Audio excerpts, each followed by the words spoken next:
नमस्कार। पिछले कुछ हफ्तों में साइबर दुनिया में काफी कुछ हुआ है। जी बिल्कुल। आज हम जुलाई 2025 के कुछ बड़े साइबर हमलों और जो खतरे लगातार चल रहे हैं उन पर एक गहरी नजर डालेंगे। हाँ, और हमारे पास जो रिपोर्ट्स हैं वो वैश्विक रुझानों को दिखाती हैं। सही। तो आज कोशिश ये समझने की है कि आजकल ये साइबर हमलों का सीन है क्या, मतलब कौन निशाने पर है, कैसे हमले हो रहे हैं और इसका असर क्या पड़ रहा है दुनिया पर।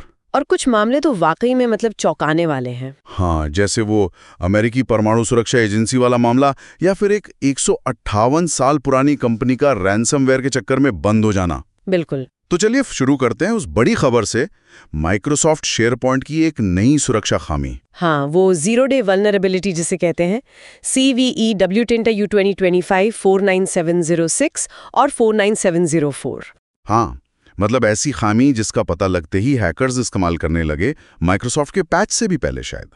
और सुनने में आया कि चीन से जुड़े कुछ ग्रुप्स जैसे स्टॉर्म 2603 वो इसका फायदा उठा रहे थे। ये कितना सीरियस मामला है? हाँ, ये काफी सीरियस है। देखिए, ये खामी क्या करती है कि हमलावरों को आइडेंटिटी और एक्सेस कंट्रोल, जो सुरक्षा की पहली दीवार है, उसे तोड़ने का मौका देती है। अच्छा। वो क्रिप्टोग्राफिक कीज, मतलब डिजिटल चाबियां, वो चुरा सकते हैं और फिर दुनिया भर के संगठनों के सिस्टम में अपनी पहुंच बनाए रख सकते हैं लंबे समय तक। बाप रे। माइक्रोसॉफ्ट ने पैच तो दे दिए हैं, पर जब तक सब लोग अपने सिस्टम अपडेट नहीं कर लेते तब तक तो खतरा है ही। और ये NSNA वाली बात, अमेरिकी राष्ट्रीय परमाणु सुरक्षा प्रशासन, ये तो बहुत संवेदनशील है। बिल्कुल। करीब 100 संगठन प्रभावित हुए हैं और NSNA उनमें से एक है।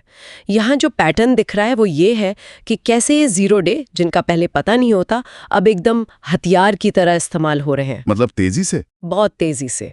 जैसे ही पता चला, हमला शुरू। हम यही ट्रेंड यूक्रेन में भी देख रहे हैं।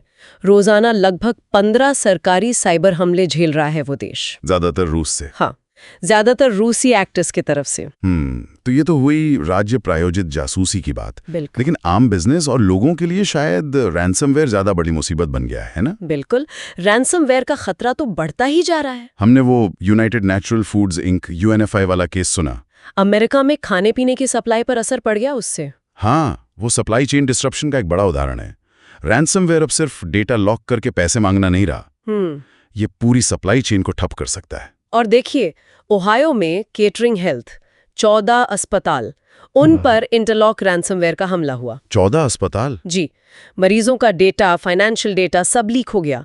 फिर वो ऑप्टिमा टैक्स रिलीफ वाला मामला, केओस रैंसमवेयर ग्रुप ने 69 GB टैक्स डॉक्यूमेंट लीक कर दिए। बाप रे, टैक्स डॉक्यूमेंट! ये केओस ग्रुप कौन है? ये माना जा रहा है कि ये पहले ब्लैक सूट नाम के ग्रुप से जुड़े थे और इनका निशाना खास तौर पर टैक्स, हेल्थ केयर, फाइनेंस जैसे सेक्टर है। लेकिन जो सबसे ज्यादा मतलब हिला देने वाली खबर थी वो ब्रिटेन की नाइट्स ऑफ ओल्ड KNP वाली 158 साल पुरानी कंपनी। हाँ। और रैंसमवेयर हमले के बाद खत्म, बंद हो गई पूरी।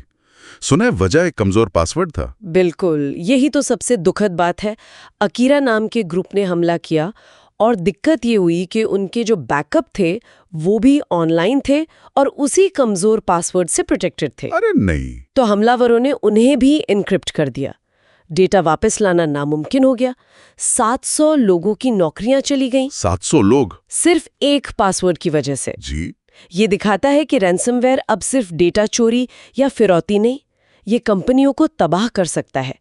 और ये भी कि सुरक्षा की एकदम बुनियादी चीजें जैसे मजबूत पासवर्ड, ऑफलाइन बैकअप, इनको नजरअंदाज करना कितना खतरनाक हो सकता है। और ऐसा नहीं कि सिर्फ छोटी कंपनियां ही चपेट में आ रही हैं, बड़े बड़े ब्रांड्स भी, डियोर, नॉर्थ फेस, कार्टियर, इनके भी डेटा ब्रीच हुए हैं। हाँ, इनमें क्रेडेंशियल स्टफिंग जैसी तकनीक इस्तेमाल हुई। वो क्या होता है? मतलब हैकर्स कहीं और से चुराए गए यूजरनेम पासवर्ड को इन बड़ी वेबसाइट्स पर ट्राई करते हैं, ये सोचकर कि शायद लोगों ने वही पासवर्ड यहाँ भी रखा हो। अच्छा। और अक्सर लोग ऐसा करते भी हैं। बिल्कुल। और दक्षिण कोरिया में भी Yes24 जो टिकटिंग प्लेटफॉर्म है, उस पर हमला हुआ। K-पॉप कॉन्सर्ट वगैरह की टिकटें, सब गड़बड़ हो गया। तो क्रेडेंशियल स्टफिंग और रैंसमवेयर के अलावा ये हैकटिविज्म का क्या सीन है? मतलब राजनीतिक मोटिवेशन वाली हैकिंग? हाँ, वो भी बढ़ रहा है। अभी हाल में ऑपरेशन ईस्टवुड ने एक रूस समर्थक DDoS गैंग है, नो नेम 5716, उसकी एक्टिविटी को कुछ हद तक रोका। डीडॉस मतलब वेबसाइट ठप कर देना। हाँ, उस पर इतना फेक ट्रैफिक भेजना कि असली यूजर उसे एक्सेस ना कर पाए। दूसरी तरफ फिलिस्तीन समर्थक ग्रुप्स जैसे डार्क स्टॉर्म टीम है जो इजरायली और अमेरिकी ठिकानों पर हमले कर रहे हैं या उसका दावा कर रहे हैं। तो मतलब साइबर स्पेस भी एक तरह का जंग का मैदान बनता जा रहा है। बिल्कुल, भू राजनीति अब साइबर दुनिया में भी खेली जा रही है। और कोई नए तरह के खतरे भी दिख रहे हैं। आपने कैसल लोडर का जिक्र किया था शायद। हाँ, कैसल लोडर एक नया मैलवेयर है। ये फिशिंग ईमेल्स के जरिए फैल रहा है, मतलब नकली ईमेल भेजकर। अच्छा। और ये फिर सिस्टम में रेड लाइन, स्टील सी जैसे रैट्स डाल देता है। रैट यानी रिमोट एक्सेस ट्रोजन। मतलब हमलावर दूर बैठकर ही कंप्यूटर कंट्रोल कर सकता है। बिल्कुल, पूरा कंट्रोल। तो अगर इन सब ट्रेंड्स को देखें, 0 डे, पासवर्ड चोरी, MFA बाईपास की कोशिशें, रैंसमवेयर, हैक्टिविज्म, बचाव के लिए सबसे जरूरी क्या है? आपने बुनियादी सुरक्षा की बात की थी। देखिए, कुछ चीजें बहुत अहम हैं। पहला, पैचिंग। जैसे कोई सिक्योरिटी अपडेट आए उसे फौरन इंस्टॉल करें। तुरंत। दूसरा, मशीन कीज को नियमित रूप से रोटेट करें, बदलें। तीसरा, MFA मल्टी फैक्टर ऑथेंटिकेशन जरूर इस्तेमाल करें। ये सिर्फ पासवर्ड पर निर्भर नहीं रहता। हाँ, वो OTP वगैरह आता है जैसे। जी। चौथा, जो बहुत जरूरी सिस्टम है उन्हें नेटवर्क के बाकी हिस्सों से अलग रखें, आइसोलेट करें। और पांचवा और शायद सबसे अहम, KNRB वाले मामले से सबक लेते हुए ऑफलाइन बैकअप रखें। ऑफलाइन मतलब इंटरनेट से कनेक्टेड ना हो। बिल्कुल, और वो बैकअप साफ हो, एन्क्रिप्टेड ना हो और हमलावरों की पहुंच से एकदम दूर हो। सही बात है। भारत में भी इस पर कुछ काम हो रहा है ना।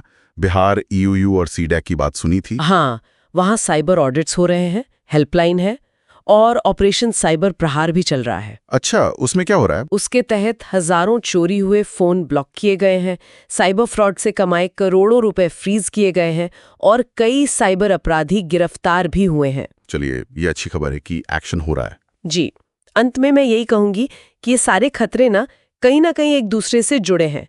एक छोटी सी लापरवाही जैसे वो कमजोर पासवर्ड एक बड़े सुरक्षा घेरे को तोड़ सकती है।